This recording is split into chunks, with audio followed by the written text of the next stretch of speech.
Magandang araw mga kaibigan. Bigyan natin ng reaction, opinion itong post ang post ng Ang Balita Ngayon. Pahayag ito ni Sas Rogando Sasot tungkol ba sa bagong palisiya ng Pangulong Marcos Jr. na i-recalibrate or i-reset yung relasyon natin sa China. Makikipagkaibigan na daw tayo ngayon. With China. Nagbigay ng reaksyon ang kilalang international relations scholar na si Sas Rogando Sasot kaugnay ng pahayag ni Pangulong Marcos Jr. tungkol sa resetting ng ugnayan ng Pilipinas at China sa gitna ng krisis sa Middle East. Sa isang social media post, nagmungkahi si Sasot kung sino umano ang maaring manguna sa naturang reset mission. Sabi niya, I nominate Tariela to lead the reset mission.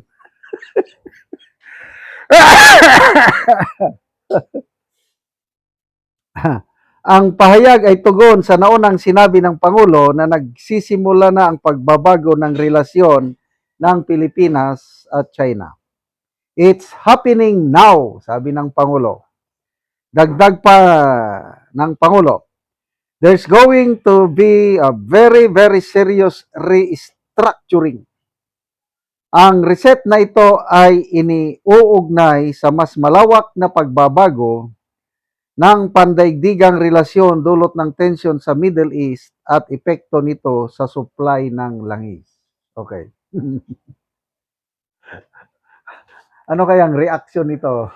Baka sasagot si Tariela kay Sas. Maalala ko, it was then Commodore Tariela, now Rear Admiral, nagsampa ng kaso kay Sas Sasot. Cyber libel ba yun? Ano na kaya ang naging resulta? Malala nyo? I think that was last year. Cyber libel. So parang hindi iniinda ni Sas yung mga kaso. I don't know kung... Kasi nasa China, Beijing ba si Sas? Nag-aral pa rin. So hindi siya napadalhan ng subpoena whatsoever. So I don't know kung anong ginawa ng fiscal. Kung nagkaroon na ba ng resolution, either basura or iakyat sa korte. But it seems, dinededma lang ni Sas yung kaso na yan. Reset. Paano ngayon, Rear Admiral Tariela? Kung ano-anong ginawa nyo sa Chinese leader. No question, yung pagmamahal ni Admiral Tariela sa bayan, no question about it. Talagang gusto niyang ipaglaban ang ating teritoryo, which is good.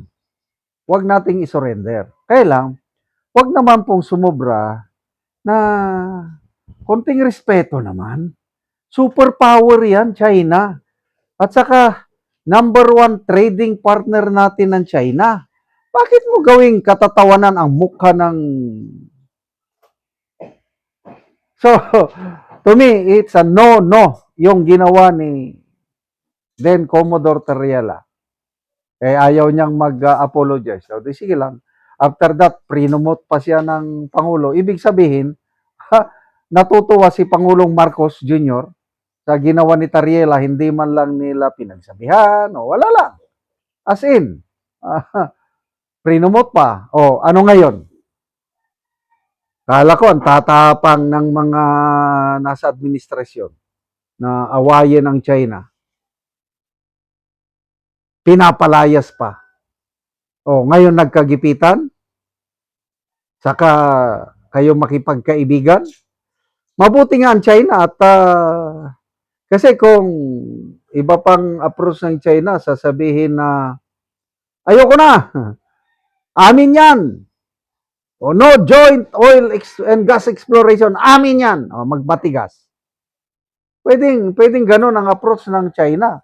Kaya lang, nabasa ko sa yung post ng Chinese embassy, the door is open it's a positive progress, sabi ng Chinese Embassy. As long as the Philippine government is sincere in its effort to discuss some joint oil and gas exploration, why not?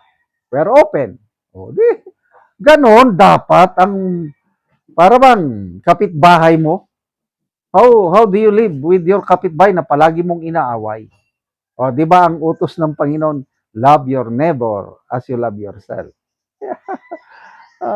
Kapitbansa natin yan, wag na nating awayin ang China. Wag, yung sigalot sa West Philippine Sea, it will take time bago ma-resolve. Again, huwag nating isurrender yung ating rights whatsoever sa mga waters na yan. Kailang it does not define our overall relationship with China. Ang dami pa nating 500,000 OFWs nagtatrabaho sa China.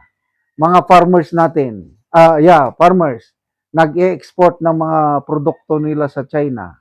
Ang mga manufacturers natin, mga negosyante dito, nag-i-import ng mga gamit from China. Kailangan natin ng China.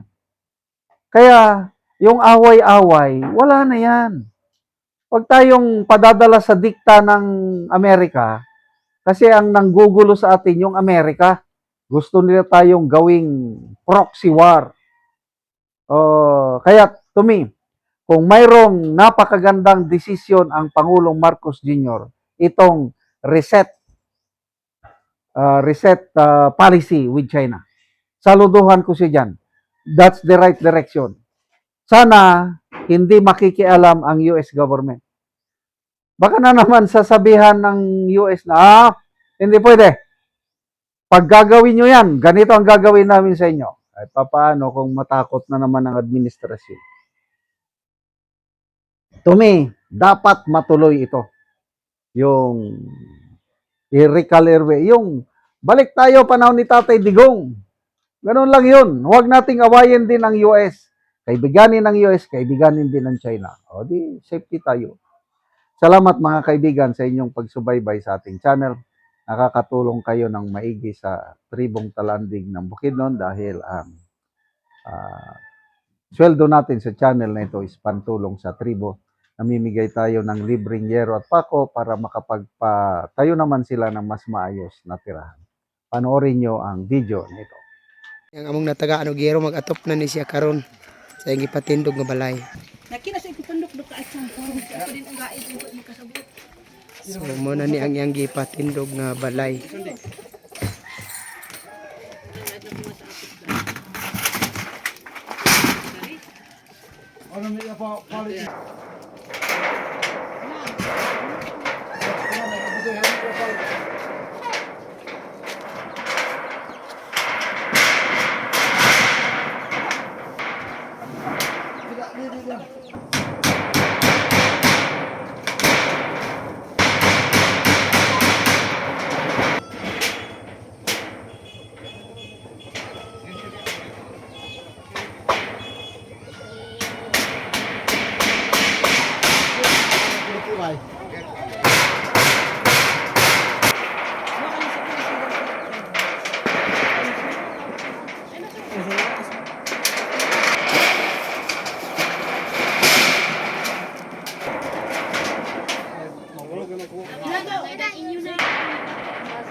So karon man na gyud sa pag-atop ang among gihatag nga yero.